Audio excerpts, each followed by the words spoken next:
Hi, I'm Rabbi Rayzel. Rachel, yes, they're buzzing around. And I'm here to explore some honey options and some Torah from the bees. So we're in this yard where Rachel has, how many hives do you have, Rachel? We have about 10. 10. How do you know when you have enough? When you don't have anywhere else to put them. I see an empty spot over there. Yeah. And so we have hives, and we have chickens. And do you have anything else back here? We have a dog. You have a dog. Animals out there. Do the chickens have a house? They do, yeah. That's their coop right over there. That's their house. So you had to build that? My husband did it. Yep. Your husband built that. Okay. And how long have you had these chickens? About a year and a half. About a year. And how about the hives? The hives, we started about 4 years ago with one hive. Yeah, 4 years ago with Yes. one hive. Yeah, So that's a growth rate of at least 2.5 a year. yes. Oh, and they're healthy, so. So you were living. So what gave you the idea to have these hives? So we actually, before we moved to the Philadelphia area, we actually came from Israel, where we had a home with a lot of trees, a lot of fruit trees planted, a lot of flowering bushes, and there were just always bees around. The land of milk and honey. Yes. Oh, yes. Okay. So And you wanted to bring that with you, that taste with you. yes. Okay. Yeah, the taste and the pollination. And the You know, pollination. when we moved here, we started planting some fruit trees, and noticed that we weren't really seeing any bees in our yard and on the trees.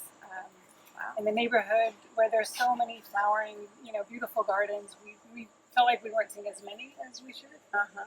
And so we started learning about beekeeping and about bees. Brought our first hive, and the rest is history. And 4 years. 4 Yes. years later, you have a going, An apiary, yes. Yes. and then chickens came after that. Yes. And what, was that the same impulse? They I think just, so.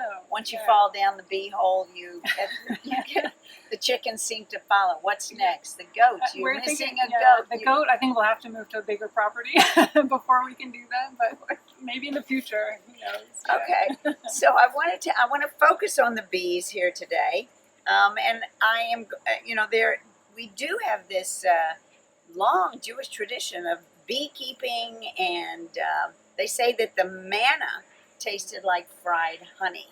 So we know that several places that we draw on this tradition, and I looked up the biblical references to bees, and that a lot of them refer to the swarm of bees that attack you, right?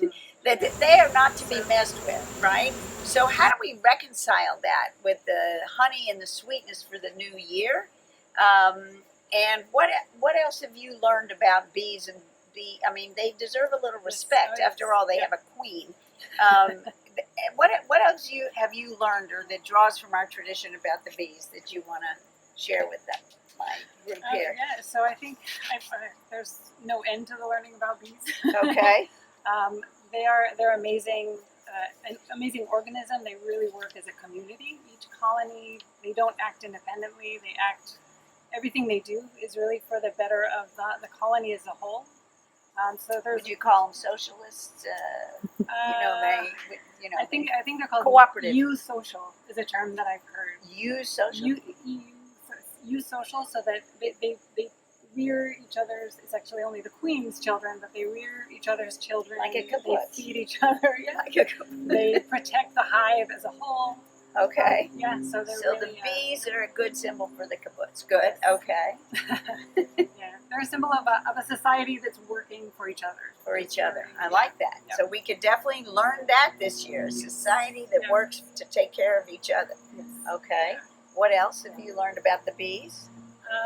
So I think you mentioned earlier the references to swarming, and it's Yes. interesting because actually a hive will swarm when it's very healthy. It comes out of spring, they're growing, the queen is laying eggs, and they actually feel that they need a bigger home. So some of the hive will swarm with the queen, but they will actually leave behind in their existing hive eggs, as well as about a third of the colony, so that that colony that stays, they can make a new queen from the eggs that are left and continue the home.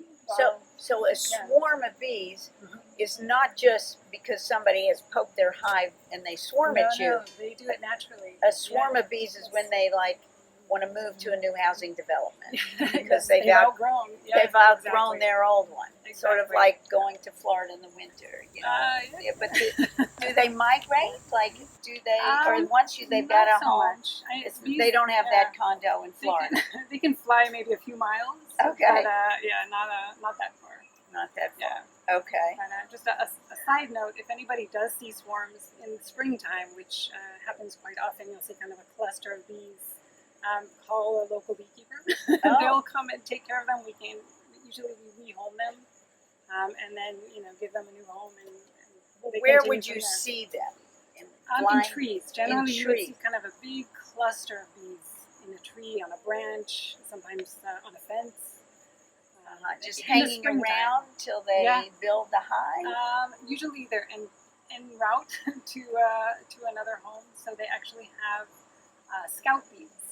And the scout bees will go out before they swarm to find a few possible locations for a new home. It may be a hole in a tree, it may be a shed, it may be another hive or a swarm trap that a beekeeper has set.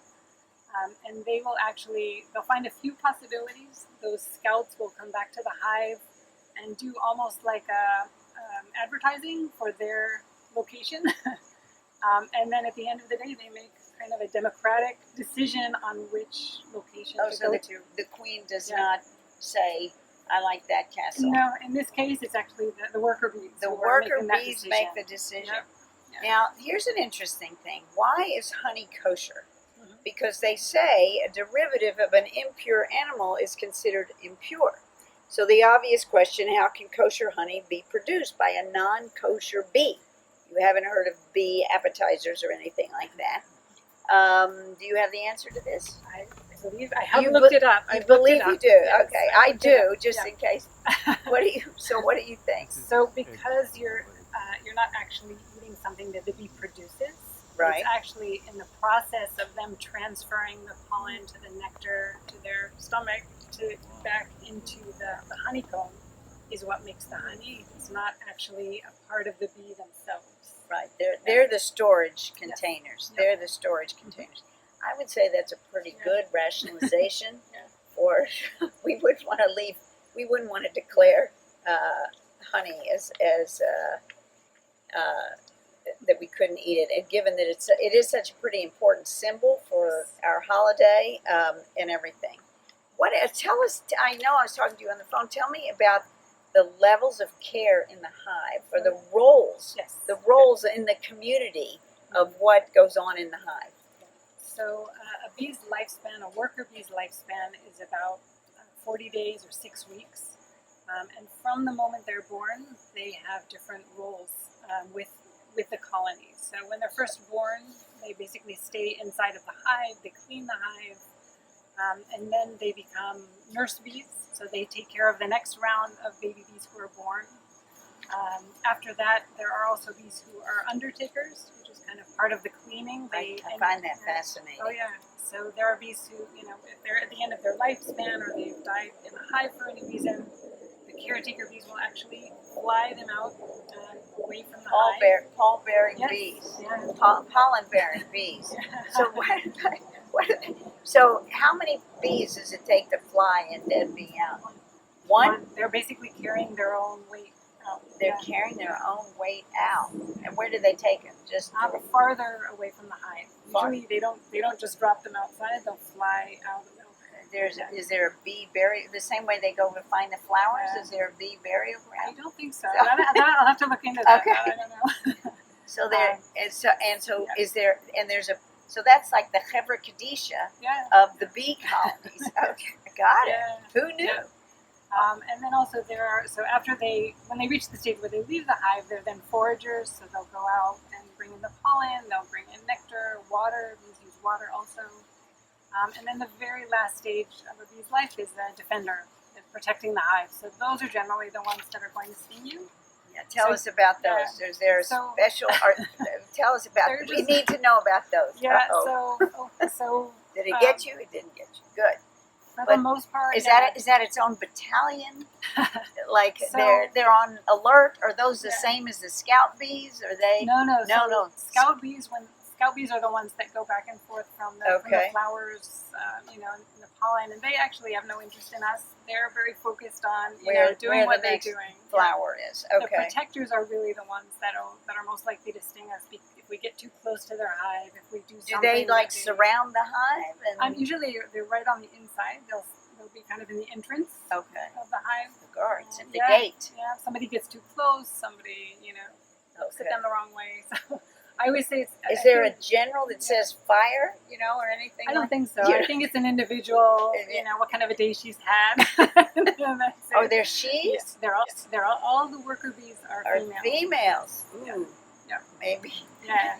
the wrong the wrong day of the moon cycle or something like that. No. Do they no. follow that? Do they sting with the moon? Do they I come don't and know. go? Do they? I haven't. Do seen they any pay pattern. any? You haven't seen a pattern with the I moon. haven't How seen about a full pattern. moons? No bee night, up all night in the hive kind of thing? No? Only if it's really warm outside, though. They might be outside of the hive. Okay. Yeah. So you don't see you don't see correlation to the moon. You I'll have to look. I haven't looked for you, that. you look for that. I would bet Yeah. there is some. Okay. Now tell me about this dance of the bees. Mhm. Yeah. Tell me about the dance. Can you So, yeah. demonstrate it?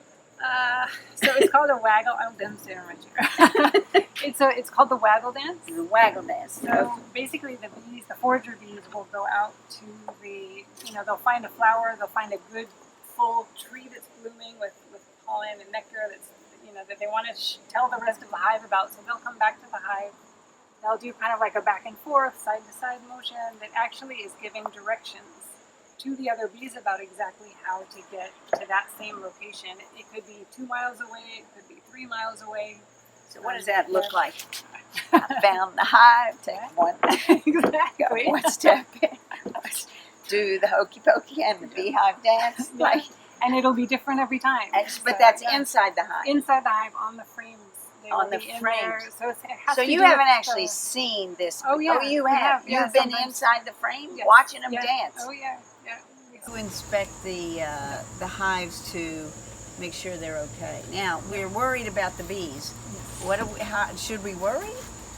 Which So, is Jewish yeah. to worry here. So should we worry Yeah. about what can we So, do?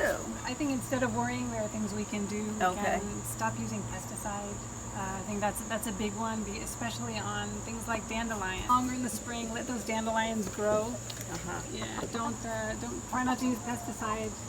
Especially on flowers and areas where things are blooming. When you see bees, try not to swat at them.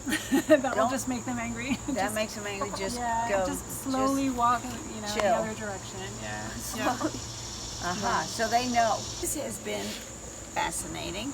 If you want more information about Rachel, it's spring bees, Spring honeybees. spring honeybees, Yeah. spring honeybees in Elkins Park, and I'll be posting some information about it. And I have a million more questions. Oh, what is our message from the bee this year? What if you've heard? If you I would say just let them be. let them be, Don't- let them Yeah, be. Let them do their thing. Let Let us- them pollinate. Let us be. Yes. Let us be. Thank Yeah. you. You're welcome. Thank you. Shana Thank you. tova u'metuka. Shana Tova Umetuka, and I'll be telling more of the Torah of the bees.